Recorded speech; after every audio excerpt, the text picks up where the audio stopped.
Boa noite, caros ouvintes. Vocês estão vendo que está de dia, né? Estamos começando na sexta-feira, 9 de janeiro de 2026, em nome do Pai, do Filho e do Espírito Santo, o programa Kairos Tempo de Graça, de número 1007. Eu sou Paulo Miziara e ficaremos juntos até as 9h30 da noite, nos 1.600 kHz AM da Rádio 9 de Julho. Nos trabalhos técnicos, Michel Silva, e na gravação do programa, o meu amigo Eli. O Eli está ainda com a gente aqui. Muito obrigado, Eli. Agradeço muito o trabalho de vocês. Quero agradecer demais a Paróquia Nossa Senhora do Brasil por manter esse nosso programa no ar. E quero agradecer a você de uma forma muito, muito especial, que está sempre aqui com a gente. Muito obrigado pelo carinho, muito obrigado pela presença, pela oração, pelas orações que vocês fazem, pela intercessão que vocês fazem. O programa realmente ele vai para frente por causa disso, porque há uma comunhão sendo construída, uma comunidade sendo construída a partir de um estudo tão importante que é o estudo da catequese, né? Que é o estudo do catecismo da Igreja Católica. Veja, tão importante esse estudo, tão primordial. E hoje, só das pessoas falarem em catequese, já tem um monte de gente que fica bravo, um monte de gente que fica revoltado, como se a gente quisesse dominar as pessoas, como se a gente quisesse escravizar as pessoas. A catequese, o catecismo, ele não é uma escravidão, é justamente o contrário, ele é liberdade. Porque na medida em que eu vou conhecendo a verdade que é Cristo, e Cristo é Deus, Deus que se faz homem, na medida em que eu vou conhecendo o que Deus revela sobre si mesmo e o que Ele quer para nós, assim eu vou vivendo de forma cada vez mais plena. Não é só conhecer, é conhecer e pôr em prática. Tem muita gente que acha que conhecer Deus é você estudar, é você... Veja, o estudo ele tem o seu lugar, ele tem a sua importância, tanto é que nós estamos fazendo a catequese. Agora, a verdadeira religião é você ter uma relação íntima com Jesus Cristo. Uma relação real, diária. Uma relação onde eu escuto Jesus e obedeço Jesus. Isso é cristianismo, isso é catolicismo. Catolicismo é você estar na presença de Cristo. É você estar junto com Cristo. Deixar que o Espírito Santo, que tanto Deus Pai quanto Deus Filho nos dá, dirija a nossa vida. Então, religião não é um conceito, uma ideia ou uma série de regras. Na religião católica, nós temos uma série de regras, uma série de conceitos, nós temos uma moral católica, nós temos os mandamentos. Então, existe por trás desta relação entre Cristo e nós, entre Cristo e eu. Então, existe aqui uma situação que eu preciso aprender a viver. Os 10 mandamentos, eles são caminhos de felicidade e caminhos de plenitude e de santidade. Porque é justamente o que Deus nos ensina, o que é melhor para a gente. Não matar. Não matar não é só tirar a vida de alguém. É você destruir essa pessoa. É você não perdoar essa pessoa. É você viver de costas para essa pessoa. De certa forma, nós estamos matando essa pessoa. Então, quando a gente coloca em prática aquilo que os mandamentos nos falam, nos ensinam, nós estamos aprendendo a viver. A viver para Deus e a viver em comunhão. Ninguém vive sozinho. Ninguém vive... Ninguém vive... Como é que... Abaixei um pouco a cadeira, que estava muito alta. Ninguém vive isolado. Você pode viver isolado um tempo. Mas se você viver isolado sempre, você vai ser uma pessoa que está bloqueando o seu desenvolvimento. Bloqueando o seu crescimento, porque ninguém consegue viver sozinho. Nós somos seres gregários. O que significa isso? Significa que nós fomos criados para viver em comunidade. Eu preciso dos outros. A gente vê hoje na internet, na televisão, num monte de lugares aí que as pessoas focam em indivíduos que foram morar isolados das aldeias, das comunidades, das cidades, pessoas que vão morar em lugares assim bem remotos, bem distantes, onde só fica ela e a natureza. É lindo, só que é fuga. É fuga. Nós somos feitos para viver em comunidade. Então, se você reparar um pouco, você vai notar que existe todo um sistema bonito que funciona ao redor da gente. Você aperta o botão do interruptor, acende a luz. Da onde vem essa luz? Como é que essa luz chegou até aqui? Você liga a torneira, sai água? Da onde vem essa água? Como é que essa água chegou até aqui? Você chega no final do dia, pega o que sobrou, os restos, o lixo, põe num saquinho preto e põe na rua. Aí no dia seguinte, você, quando vai olhar lá, quando você sai de manhã, vai trabalhar com o seu carro, ou de ônibus, ou de metrô, você vê que aquele saquinho de lixo foi levado embora. Quem que levou embora? Então nós vivemos uma sociedade, nós não conseguimos fazer tudo. Uma pessoa que fica isolada na selva é uma pessoa que não se desenvolve. Ela está isolada. E o isolamento não é algo adequado no sentido de formar uma comunidade, justamente ao contrário. Então, para eu poder viver com as pessoas, eu tenho que ter um determinado comportamento, eu tenho que ter uma determinada forma de ser. Eu tenho que ter virtudes. Então, e nós estamos estudando hoje, nesse nosso resumo, as virtudes humanas. Essas virtudes humanas, elas são realmente muito importantes, porque são várias. São 4 virtudes que nós temos cardeais. Por que cardeais? Sempre falo para vocês. Por quê? Porque dessas 4 virtudes cardeais surgem outras virtudes humanas muito importantes. Então, por exemplo, as 4 virtudes humanas que são cardeais: prudência, justiça, fortaleza e temperança. Então, nós já vimos a prudência, já vimos a justiça, já vimos a fortaleza. Dessas 3 virtudes cardeais, nós já vimos várias outras virtudes que nascem delas.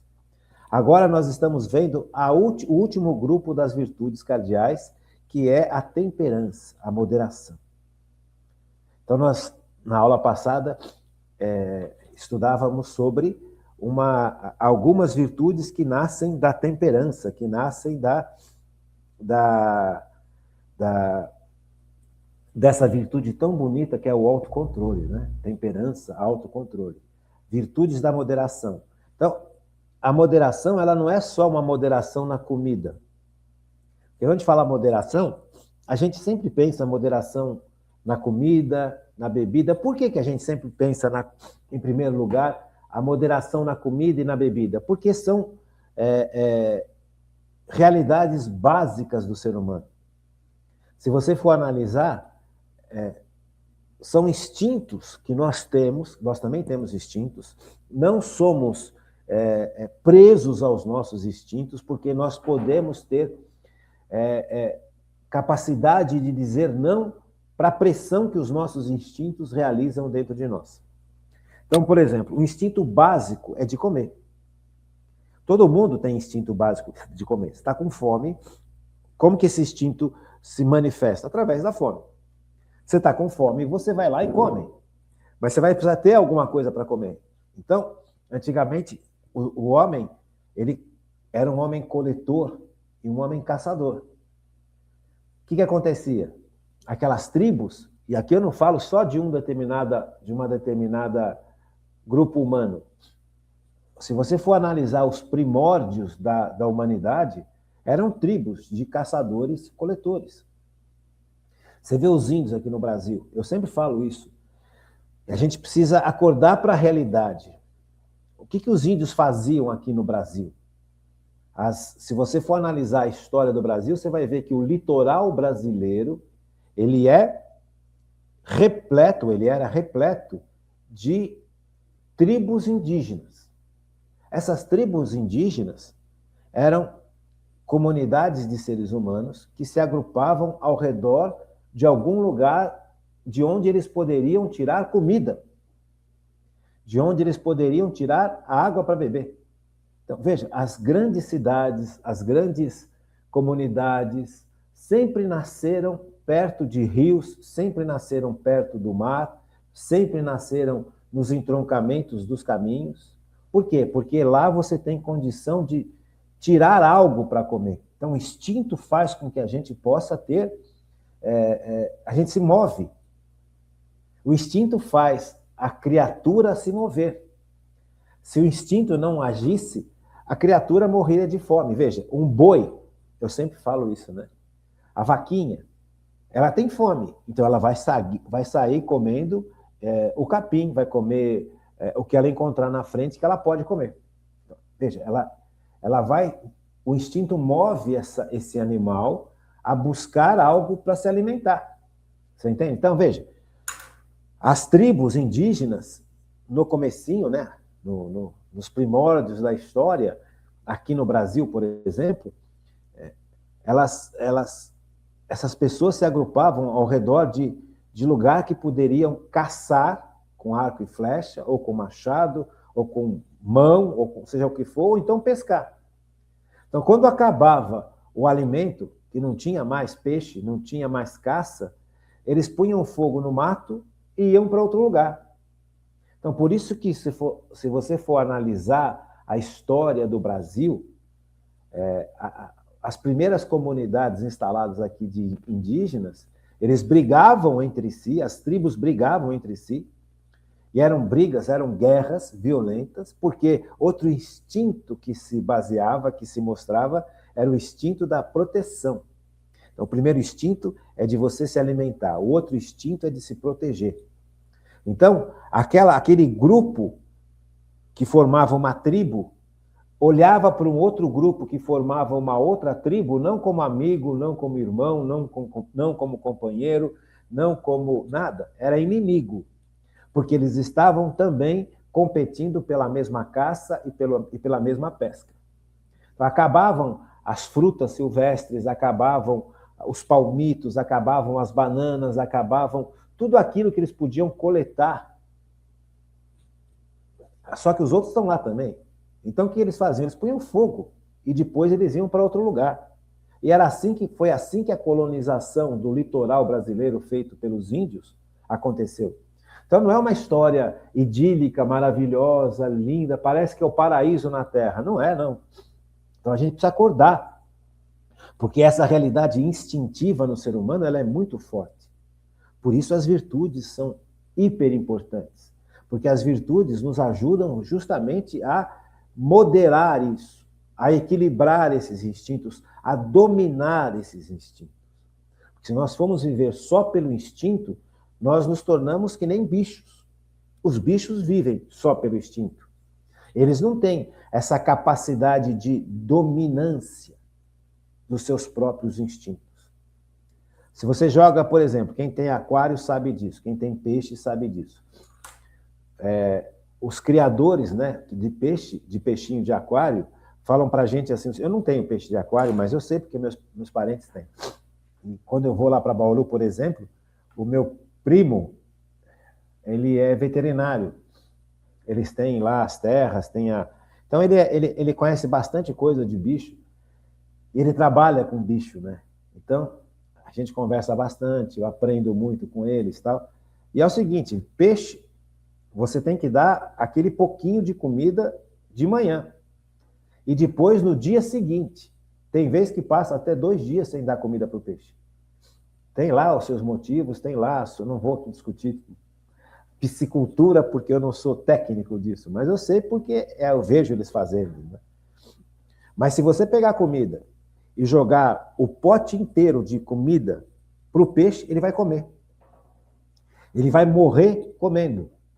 Chega uma hora que o peixe morre de tanto comer, ele não consegue parar de comer. Ele não consegue, não vou comer mais. Você percebe? Ele não tem essa capacidade de domínio do instinto. Então você pega as tribos que formavam os grandes povos, os grandes impérios. No começo, eles eram também caçadores e coletores. Então, quando você pega lá, por exemplo, a região lá do crescente fértil, lá em cima, lá nos lados, lá tem o Egito e depois você tem lá na região lá os sumérios, por exemplo. Os sumérios, eles eram uma civilização que se desenvolveu a partir de uma realidade de, a princípio, coleta e caça. Depois eles foram aprendendo agricultura, foram aprendendo, e aí eles foram formando uma civilização. Por quê? Porque eles deixaram que os instintos não os dominassem. Eles aprenderam a lidar com os instintos. Enquanto que outros povos, outros grupos de pessoas ainda estavam vivendo de forma instintiva. Então, como é que os sumérios começaram a construir o Império Sumério, a civilização suméria? Os caras tinham escrita, os caras conheciam astronomia, os caras conheciam uma série de técnicas de construção, os caras conheciam técnica de irrigação. Nós estamos falando de milênios atrás. Então, eles começaram como cultura de caça e pesca, aparentemente. Mas aí eles cresceram, eles pararam de ir contra a sua capacidade humana de se desenvolver e se desenvolveram. Tanto é que os outros povos, as outras aldeias, os outros grupos iam se aproximando dos sumérios, tanto pela região que eles moravam, porque eles estavam lá nessa região super fértil, certo? Rio Tigre e Rio Eufrates, lá em cima. Depois você pega no seu Google o Rio Tigre e o Rio Eufrates. E aí você vai perceber que esse crescente fértil é onde surgiram as grandes civilizações, perto de rio, perto da onde o rio trazia nutrientes para eles cultivarem a terra, para eles pescarem, para eles fazerem uma série de coisas. E daí eles construíram uma civilização extremamente organizada. Tem coisas até hoje que nós usamos na nossa civilização que vieram dos sumérios. Mas como que eles conseguiram dar esse passo de civilização? Não foram extraterrestres que vieram e ensinaram eles, não. As construções que eles fizeram, o desenvolvimento que eles tiveram, foi justamente dessa capacidade humana de controlar os instintos. Se você vive só no instinto, você se torna... você não consegue desenvolver o seu ser. Então, hoje eu gosto de ver coisa de história, né? Sempre gostei de história. História, geografia, isso tudo é importante para a gente entender as coisas que a gente vive. Então, você liga a internet e vem aqueles programas que falam, não, os sumérios conseguiram alcançar aquele desenvolvimento fantástico de civilização na época deles. Nós estamos falando de milênios atrás. Porque desceram extraterrestres para ajudá-los a cultivar o conhecimento. Mentira. Mentira deslavada. Hoje existe essa mania de achar que extraterrestre existe, que não existe. Não existe. Gente, não existe extraterrestre. Não existe civilizações que estão vivendo lá longe, lá longe. E mesmo se existisse, essas civilizações seriam pertensas a Cristo. Porque Cristo é o Senhor do universo. Você entende? Então, a gente precisa compreender a nossa realidade para não cair nessas bobagens que falam para a gente todo dia. Não tem um dia que você liga a internet que alguém não fala para você, olha, ETs, extraterrestres, civilizações de fora, civilizações de outros planetas, agindo no mundo. As pirâmides do Egito foram construídas por causa de extraterrestres que vieram e ajudaram os egípcios. Mentira, gente. Mentira. O ser humano ele tem uma capacidade imensa de desenvolvimento. O ser humano tem uma capacidade imensa e um potencial de se desenvolver. Mas para isso é necessário que ele aprenda quem ele é, quem nós somos. Nós não somos iguais ao golfinho. Nós não somos iguais àquele bicho polvo. O polvo é um bicho inteligente. Mas qual que é a inteligência do polvo? É uma inteligência instintiva. O polvo não vai formar uma civilização de polvos, ou de vários outros moluscos que estão junto com ele. Você não vai. Então, quem vai formar civilizações é o homem. Por quê? Porque o homem tem capacidades que são superiores às capacidades dos outros animais. Nós temos a capacidade de dizer sim ou não, ou seja, pensar. Pensar não é você viver de forma instintiva. Nós temos a capacidade instintiva, mas nós temos a capacidade de decidir, de questionar. O que é isso? Isso aqui é uma caneta. Veja, eu tenho a capacidade de perguntar o que é isso e tenho a capacidade de entender o que eu perguntei e chegar a uma conclusão. Isso é inteligência. Inteligência não é resolver problema. O golfinho resolve problema. O tubarão resolve problema. Tem um tubarão macho que está passeando pelo Pacífico, que ele é imenso. Imenso, ele não parou de crescer. Inclusive, os estudiosos lá dos Estados Unidos e de outros países têm acompanhado esse tubarão via satélite, porque eles prenderam nesse tubarão uma anteninha que está ligada com satélite. Então, as pessoas sabem onde é que está esse tubarão, que é gigantesco, tubarão branco que é gigantesco. Como é que ele sobreviveu há décadas e décadas? Como é que ele continua se desenvolvendo? Veja, é bonita a história desse tubarão. Ele é imenso, grande, forte. E ele fica navegando, de repente ele vai para as profundezas, depois ele volta, depois ele está perto do Pacífico nos Estados Unidos, depois ele está perto do Pacífico em outro lugar. Então eles estão acompanhando a história deste animal. Veja, o instinto é muito forte. Tanto é que esse tubarão, por algum fenômeno genético, ele continuou crescendo.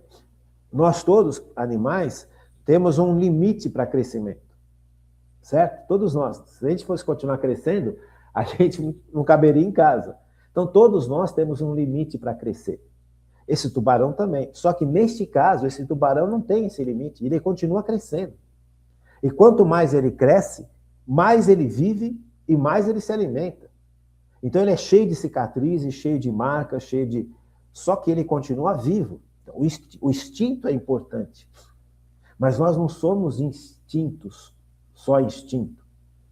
Esse instinto que é tão importante precisa ser dominado. E quem domina esse instinto é a nossa capacidade racional de pensar, de questionar e de decidir caminhos. Esse tubarão busca comida. Então, aonde está a comida, ele vai. Se tem comida lá no Ártico, ele vai lá para o Ártico. Se tem comida aqui para o sul, ele desce e vai a comida para o sul.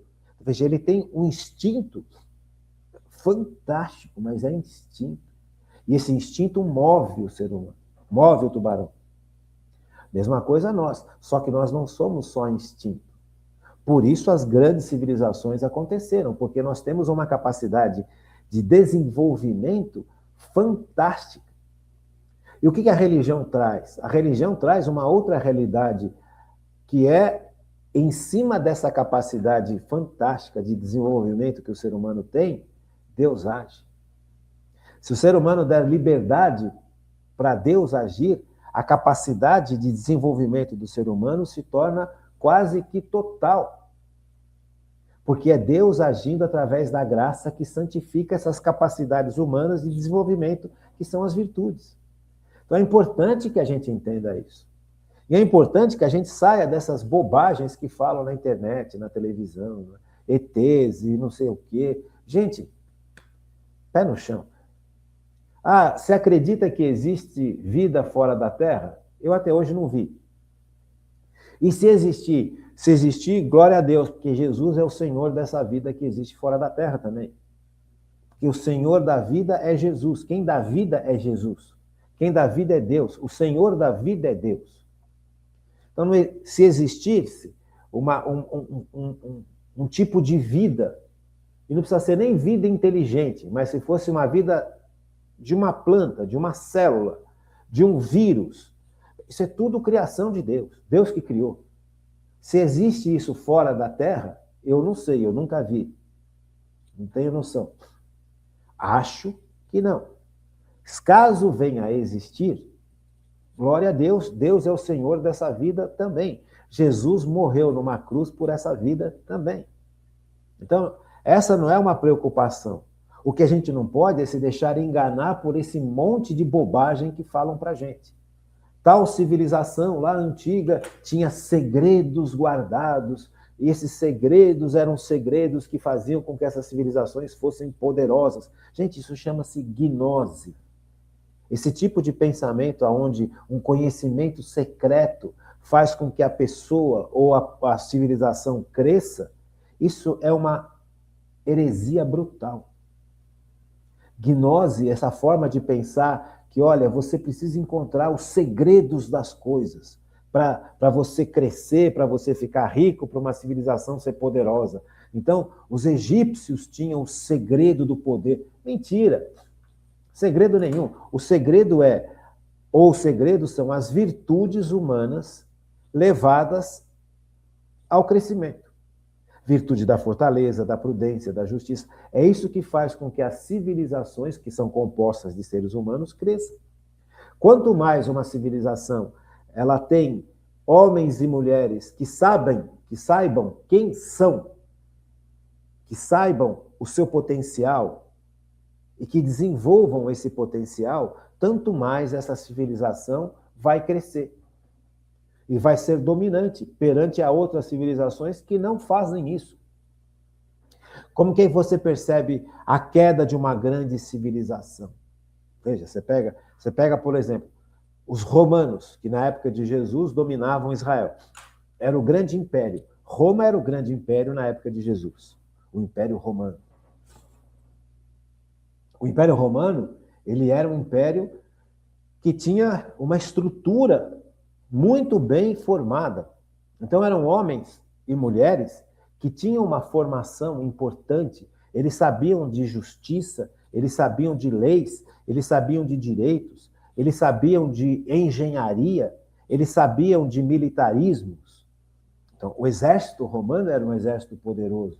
As leis romanas eram leis que até hoje são utilizadas. Os conceitos legais romanos são até hoje utilizados. Então, você tem, diante de uma estrutura de civilização, uma força imensa baseado em virtudes. Então, um militar, um soldado do exército romano, aquele soldado do exército romano era treinado de forma brutal. Então, aquele homem, ele precisava ser forte fisicamente e forte na cabeça. Então, ele precisava ter fortaleza humana, ele precisava ter temperança, ele precisava ser bem alimentado, bem treinado, uma cabeça voltada para aquilo que ele estava realizando, uma concentração. Veja, são tudo virtudes humanas que foram descobertas ao longo dos séculos, né? Percebidas ao longo do século e desenvolvidas. Então, esses grandes impérios, o que eles fizeram? Eles pegaram essas grandes virtudes humanas e usaram em favor do império. Você pode usar bem as virtudes ou pode usar mal as virtudes. Então, essa realidade, ela é importante. Agora, Roma começou a cair quando perderam os dirigentes lá, os imperadores romanos, quando perderam essa luta pelas virtudes. E aí eles começaram a viver no vício, nas bebidas, nas orgias. Quer dizer, quem vive em bebida, em orgias, em bacanais, em festas, não tem força para lutar, para guerrear, não tem força para arar o campo, não tem força para dominar outros povos. Você percebe? Então, quando eles foram perdendo a luta pelas virtudes e foram adquirindo o contrário das virtudes, que são os vícios, veja, quantos imperadores de Roma que foram brutais, terríveis, quase que verdadeiros demônios. Por quê? Porque, ao invés de cultivar virtudes, cultivaram vícios, que é o oposto da virtude. Então, você pega, por exemplo, Nero. Nero, quando nós estivermos estudando a história da igreja, nós vamos falar um pouquinho sobre Nero, que foi um dos grandes perseguidores do começo do cristianismo. Então, Nero não era um homem de guerra, não era um imperador romano de guerra, não era um administrador. Nero não se via como administrador. Então, o imperador romano, ele tinha que ser guerreiro e administrador. E justo, né? Justiça, conhecer leis.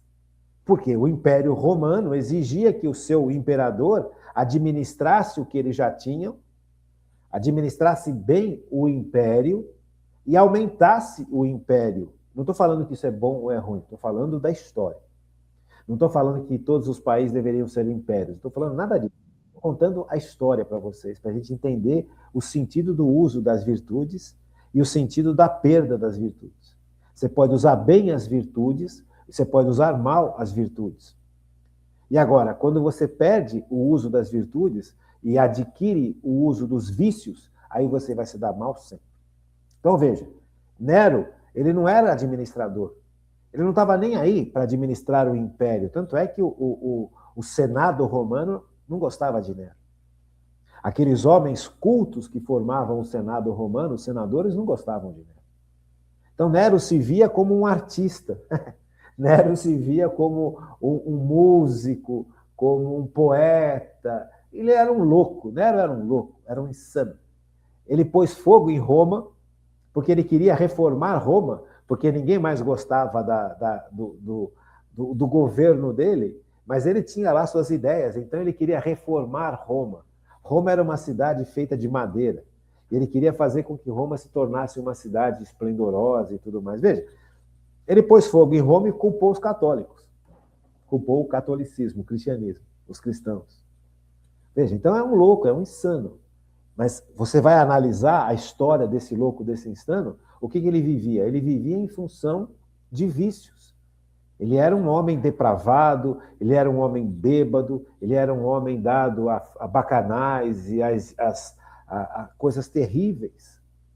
Veja, não tinha como esse homem prosperar.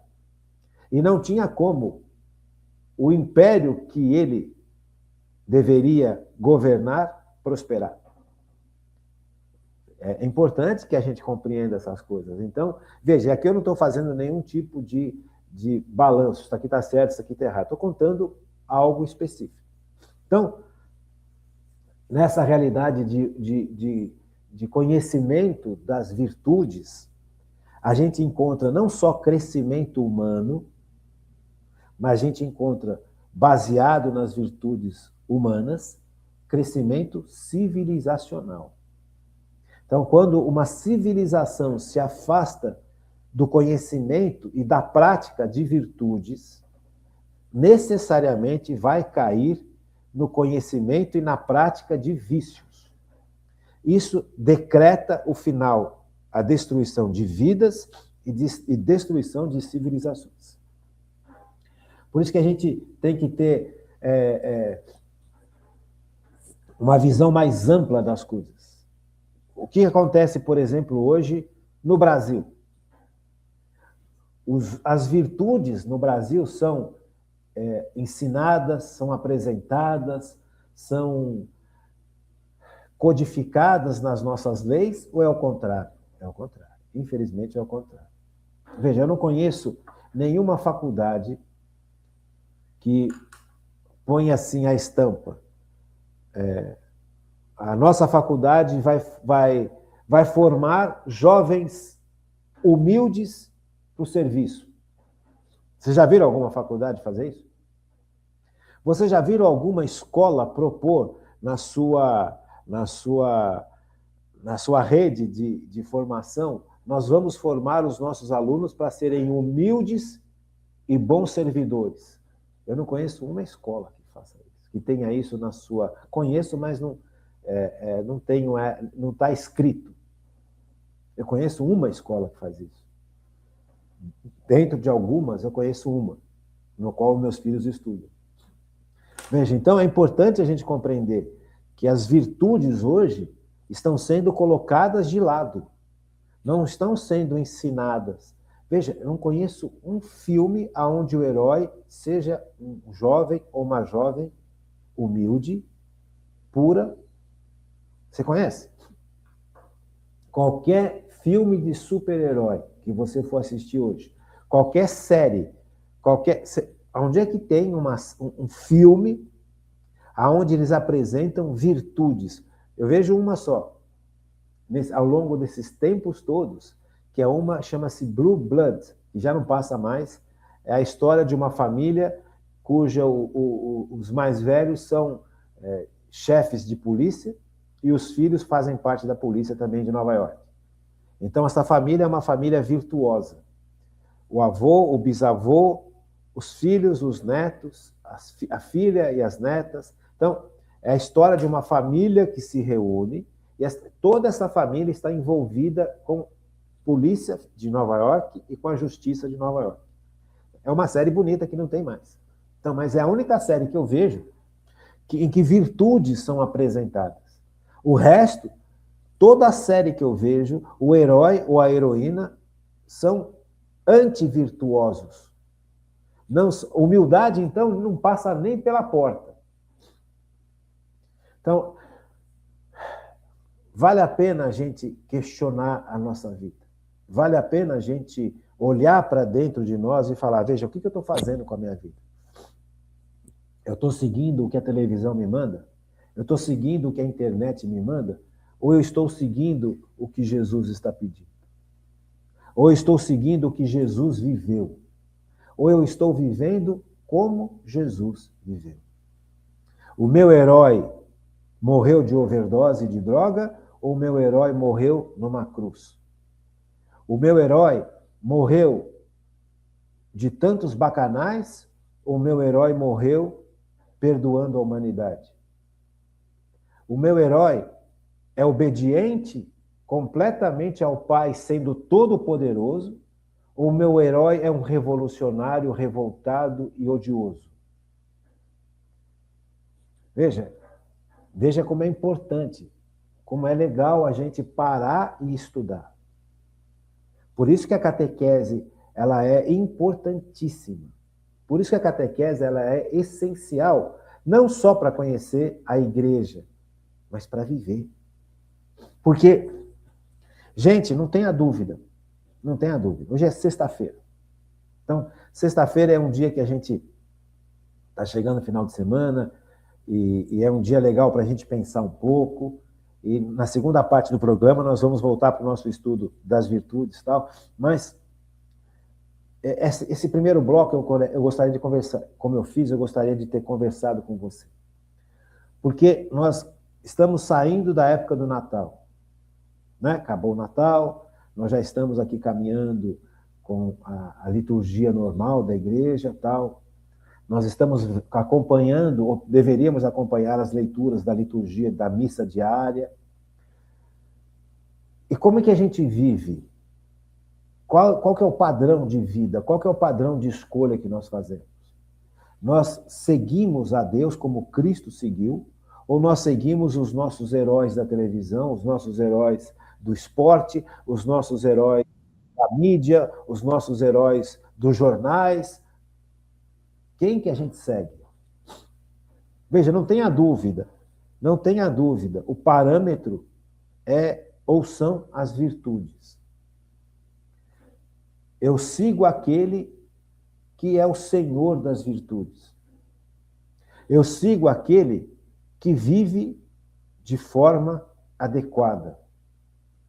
Porque um dia, você e eu teremos que prestar contas a este Senhor dos Senhores, a Jesus, o Salvador e o Senhor.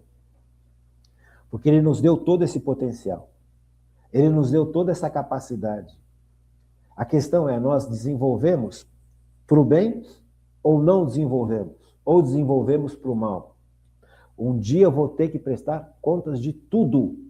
Da minha inteligência, o que eu fiz com a minha inteligência, o que eu fiz com a minha vontade, o que eu fiz com os meus pensamentos, o que eu fiz com os meus atos, o que eu fiz com as minhas escolhas, o que eu deixei de fazer, o que eu deixei de escolher, o que eu deixei de trabalhar. Eu deveria ter feito aquilo e não fiz. Ou deveria ter feito aquilo e fiz. Mas chegou uma hora eu parei de fazer bem feito porque eu cansei. Tudo eu vou ter que prestar contas com esse Deus. Não tem como fugir. E não adianta a gente achar que, olha, Deus, ele é bonzinho. Deus é perfeito, gente. Ao mesmo tempo que Deus é bondade perfeita, benignidade perfeita, Deus também é justiça. E quando nós estivermos diante da glória de Deus, porque o julgamento vai ser assim, nós estaremos diante da glória, nós veremos Deus glorioso. Neste mundo a gente não enxerga diretamente a glória de Deus. A gente enxerga a glória de Deus através de atos de outras pessoas, de vida de santos, da Eucaristia, mas a gente não enxerga diretamente a glória de Deus. E a glória de Deus, ela é infinita. Quando nós estivermos diante da glória de Deus, nos depararmos com o poder dele, com a grandeza dele, com a força dele, com a santidade dele, vai ficar claro para a gente tudo em nós que não é isso.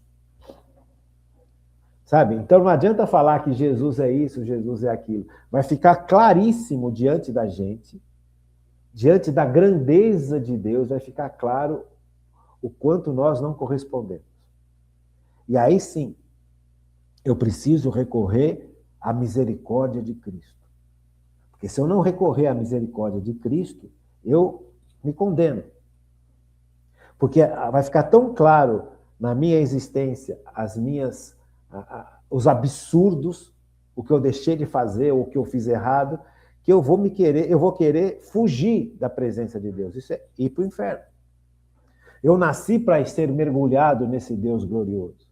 Mas quando eu estiver diante dele, se eu não tiver vivido em Cristo, se eu não tiver aprendido a reconhecer os meus erros, me arrepender dos meus erros e pedir perdão a Jesus, será que eu vou ter coragem de fazer isso na última hora? Tomara que sim.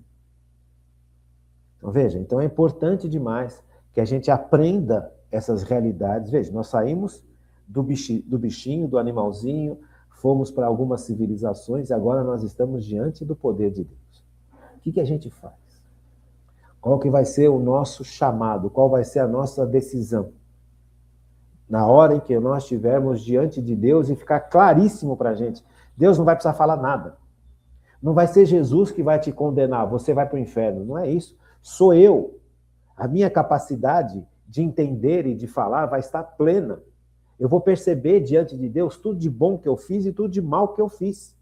E se eu não tiver uma vivência com Cristo, se eu não tiver acostumado a estar com Cristo, a ouvir Cristo nesse mundo e a receber a sua misericórdia, o seu perdão e a sua salvação, o que eu vou fazer nessa hora?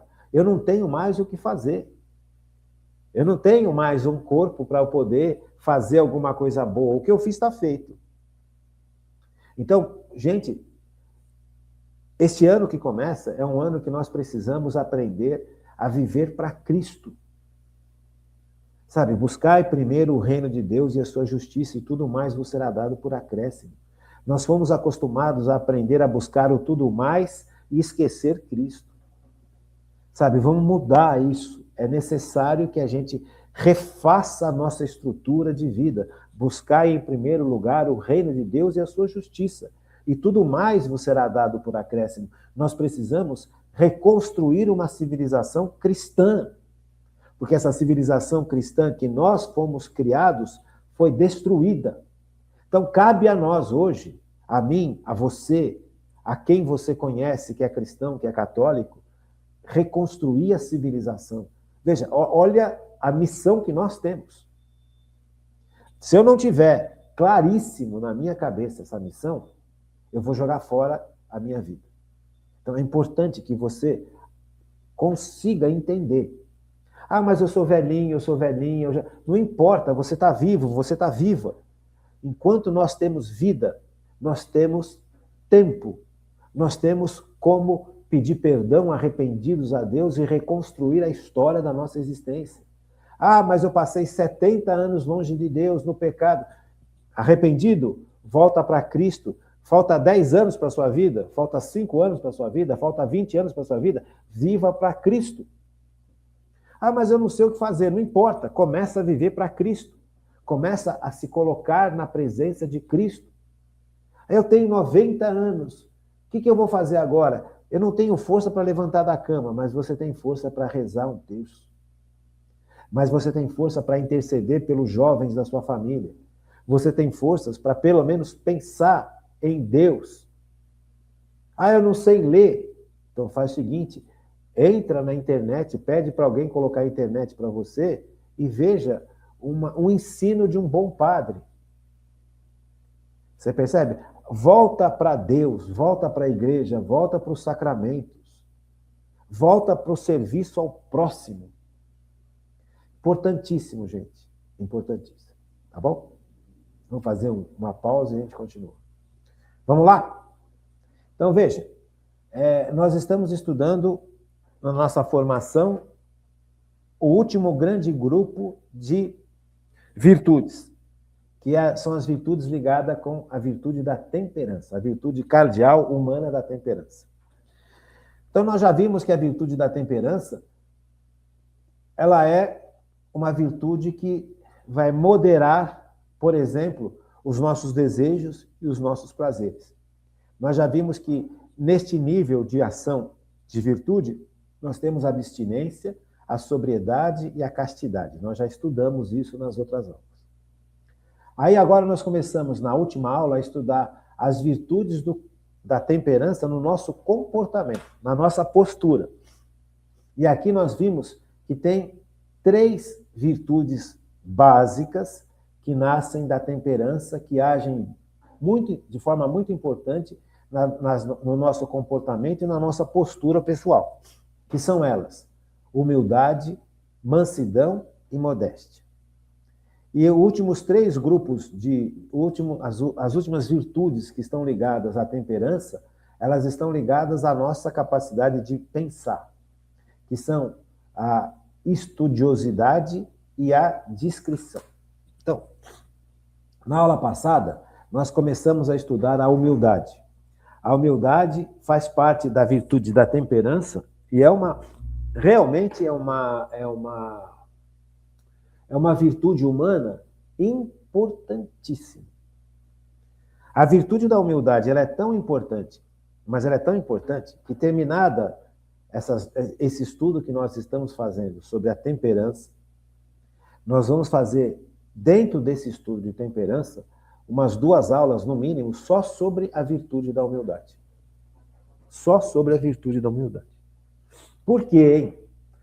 Veja, não sei se você lembra, Evangelho de São Lucas, Evangelho segundo Lucas. Vamos abrir lá na nossa Bíblia. Mateus, Marcos. Logo depois de Marcos vem Evangelho de São Lucas. Evangelho segundo São Lucas. Esse cântico de Maria, da Virgem Maria, o Magnificat, esse canto ele é essencial no nosso estudo, na nossa vida religiosa, na nossa vida católica. A Bíblia é importante para a gente, viu, gente? E a tradição oral também é importante, assim como o magistério da igreja também é importante. Os 3 pilares da igreja católica. Então, dentro da Bíblia, nós temos alguns pontos que são, assim, basilares, que nós deveríamos ter uma vivência muito mais profunda. Um desses pontos está lá no Evangelho de São Mateus, capítulo 5, né? O Sermão da Montanha. O Sermão da Montanha são 3 capítulos do Evangelho de São Mateus, em que Jesus vai ensinar o povo. Olha, Deus é assim e Deus nos quer agindo assim. Então, Jesus está ensinando. O Sermão da Montanha, ele é basilar. Eu não sei se você já leu o Sermão da Montanha no capítulo 5 do Evangelho de São Mateus. Os 5, 6 e 7 do Evangelho de São Mateus. Então, isso é uma leitura que não é uma leitura que a gente faça assim, esporadicamente. Isso deveria ser uma leitura de base, de estudo corriqueiro. Tem momentos em que a gente tem que estudar a Bíblia. Tem que estudar. Tem gente que fala, não precisa de Bíblia para ir para o céu. Sei lá. Eu não ouso não ler a Bíblia. Agora, a gente tem que interpretar a Bíblia de acordo com a Igreja Católica. Esse é o ponto. Agora, além do Evangelho de São Mateus, que é maravilhoso, o Sermão da Montanha, você tem, por exemplo, a primeira carta de São João. Primeira carta de São João. Primeira carta de São João. Não é o Evangelho de São João, é a primeira carta de São João, que é chave de entendimento da Bíblia inteira, a primeira carta de São João. Então, veja, Sermão da Montanha, primeira carta de São João, o Magnificat, que nós estamos aqui no Evangelho de São Lucas. Então, são leituras que elas deveriam ser algo constante na vida da gente. Recorrente. Sabe, pelo menos uma vez no ano, eu deveria ler o Evangelho, a primeira carta de São João, o Sermão da Montanha e o Magnificat, para que eu possa meditar essa palavra de Deus, assim como a Virgem Maria fazia. Jesus falava com ela, ela guardava tudo o que Jesus falava e ficava meditando no seu coração aquilo que Jesus tinha falado. Meditar é isso, é pegar a palavra de Deus e ficar mastigando essa palavra de Deus, como a Virgem Maria fazia. Meditar não é esvaziar a cabeça. Meditar é você se debruçar em cima daquilo que Jesus ensina. E aqui, o Magnificat, ela fala assim, e Maria disse, capítulo 1, versículos 46 seguintes, minha alma glorifica ao Senhor. Meu espírito exulta de alegria em Deus, meu Salvador, porque olhou para a sua pobre serva. Olhou para a sua pobre serva. Por isso, de agora em diante, me proclamarão bem-aventurada todas as gerações. Porque rezou em mim maravilhas aquele que é poderoso e cujo nome é santo. Sua misericórdia se estende de geração em geração sobre os que o temem. Manifestou o poder do seu braço, desconcertou os corações soberbos, derrubou os tronos do trono os poderosos e exaltou os humildes. Saciou de bem os indigentes, despediu de mãos vazias os ricos. Que ricos são esses? Rico de dinheiro? Não. Rico de orgulho, de autossuficiência. Fala. Este é o rico que a Bíblia condena. Não é o rico de dinheiro, é o rico de orgulho. Eu sou, eu me basto, eu faço, eu aconteço. Sabe? Este é o rico. Você tem um monte de gente que é riquíssima de dinheiro e é humilde. Você tem um monte de gente que não tem nada de dinheiro e é soberba, orgulhosa, autossuficiente, indiferente a Deus e indiferente ao próximo. Então não é o que você tem no bolso, é o que você tem no coração. A humildade é algo extremamente importante, é uma das virtudes mais importantes. São Pedro fala uma coisa importantíssima para a gente, que o orgulho afasta a ação de Deus na vida da gente. Então, veja, a Virgem Maria está falando, porque Deus olhou para a sua pobre serva, pobre. A Virgem Maria reconhece que ela depende de Deus para tudo. Que ela depende de Deus em qualquer ato, em qualquer pensamento, em qualquer momento. Ela vive para o seu Deus. Eis a escrava do Senhor. Eis a escrava do Senhor. Veja, o que eu posso explicar?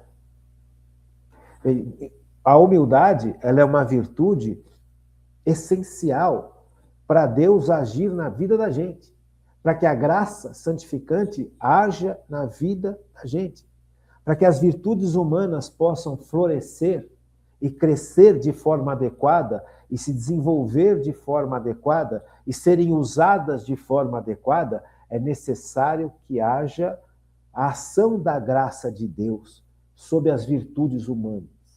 E esta graça de Deus, ela é dada constantemente por Deus através dos sacramentos. Nós recebemos essa graça, mas elas só vão encontrar espaço na vida da gente para agir se nós formos humildes. Eis aqui a escrava do Senhor. Sabe, eu acho que eu não consigo explicar, eu não consigo encontrar palavras. A virtude da humildade, ela é essencial. Essencial. Então, na aula passada, nós começamos a olhar um pouquinho sobre a virtude da humildade. Porque faz parte desse contexto da grande virtude cardeal da temperança. A virtude da humildade vai agir no nosso comportamento e na nossa postura, assim como a mansidão e a modéstia. Se Deus quiser, segunda-feira agora, hoje é sexta, na segunda-feira, nós vamos falar sobre a mansidão e a modéstia. Mas, terminada o estudo sobre estudiosidade e discrição, que são as outras ações virtuosas que a temperança age no nosso intelecto, eu vou voltar para a humildade. Nós vamos parar, antes de entrar nas virtudes teologais, fé, esperança e caridade, nós vamos nos concentrar, porque a gente já viu um monte de virtudes humanas. Todas elas são importantes, mas eu quero concentrar o estudo com vocês dentro das virtudes humanas, dentro da virtude cardeal da temperança, a virtude da humildade. Porque a virtude da humildade, ela é essencial para a ação de Deus na vida da gente. Por isso que eu fico realmente muito preocupado, muito triste, quando eu vejo as ideologias tomando conta. Quando eu vejo as ideologias dominando a nossa mente. Porque as ideologias, elas são orgulhosas. Elas promovem uma sociedade onde Deus não existe, onde Deus não é importante, onde Deus é olhado como um mito, algo ultrapassado, algo negativo que impede o desenvolvimento do ser humano. Qualquer das 12, 13, 14 ideologias que estão agindo no mundo estão baseadas nessa realidade. Deus não existe. São ideologias materialistas. Você é o cara. Você é capaz de resolver os problemas sozinho. Você é capaz de sair das dificuldades. Você é capaz de construir um mundo perfeito e justo. Tudo mentira. E se fosse só mentira, já seria péssimo. Mas é uma mentira terrível. Além de ser mentira, é terrível. Por quê? Porque impede a ação da graça na vida da gente. Porque a graça que nos santifica, que nos ilumina, que nos sustenta, que nos transforma, precisa ser acolhida. E se eu sou uma pessoa orgulhoso ou orgulhosa, eu não acolho essa graça, eu não preciso dessa graça, eu faço sozinho. A tecnologia me ajuda, os meus companheiros de luta me ajudam, como se o ser humano fosse perfeito. Então, veja, São Pedro ele fala, né? O orgulho impede a ação da graça. São Pedro foi o primeiro papa. E São Pedro viu o que o orgulho fez com os próprios apóstolos. Porque os apóstolos esperavam de Jesus que Jesus fosse o novo Davi, o novo rei de Israel, porque eles viram que Jesus era um homem poderoso, era um homem sábio, era um homem que realizava portentos, alimentava multidões com milagres, realizava milagres. Veja, Jesus, humanamente falando, Jesus era imbatível. Eles viram isso, os discípulos viram isso, e eles achavam que Jesus iria transformar Israel como centro do mundo, e eles iriam governar o mundo junto com Jesus. Essa era a visão inicial dos discípulos. Por isso que é importante a gente estudar a igreja, a história da igreja. Os discípulos conheceram Jesus, se apaixonaram pela ação maravilhosa de Jesus, pela bondade de Jesus, mas eles tinham uma visão orgulhosa. Eles achavam que eles seriam os ministros de Jesus na governança do mundo, porque Israel estava sob o império de Roma, estava dominado, e eles esperavam que Israel se tornasse o centro do mundo, porque é o povo de Deus. E eles viram Jesus e reconheceram em Jesus o Messias, o Salvador. Só que a salvação que eles estavam olhando em Jesus não estava de acordo com a vontade de Deus. Então eles perceberam o quanto o orgulho atrapalhou o caminho deles junto com Cristo. Foi só depois que Pentecostes aconteceu, que o Espírito Santo veio. Antes, né? Chegou o Espírito Santo. Foi só depois, em Pentecostes, depois que Jesus já tinha morrido e ressuscitado, Jesus se apresenta para eles e acontece Pentecostes. Só em Pentecostes que eles compreendem o que Jesus ensinava. Que Jesus não seria um novo rei Davi que iria trazer glórias para Israel, como terra, como nação. Jesus veio para destruir o pecado. E aqui você percebe o quão danoso foi, inclusive para a convivência deles juntos com Cristo, o quão complicado foi o orgulho agindo no meio desses homens. Seriam os apóstolos. Então, eu acho isso muito bonito, eu acho isso muito legal. Vai ser legal a gente terminar, quando nós terminarmos o estudo das virtudes humanas, antes de nós começarmos o estudo das virtudes teologais, nós tirarmos umas 2 aulas, mais ou menos, se for necessário um pouquinho mais, só sobre a humildade. Sabe, sobre a ação da humildade. Veja, a Virgem Maria é a Virgem Maria pela ação do Espírito Santo, pelos méritos de Cristo e pela humildade. Né? Olhou para a pobreza, minha alma glorifica o Senhor, porque olhou para sua pobre serva. Eis aqui a escrava do Senhor. Veja, vamos lá, rapidinho. A anunciação do anjo.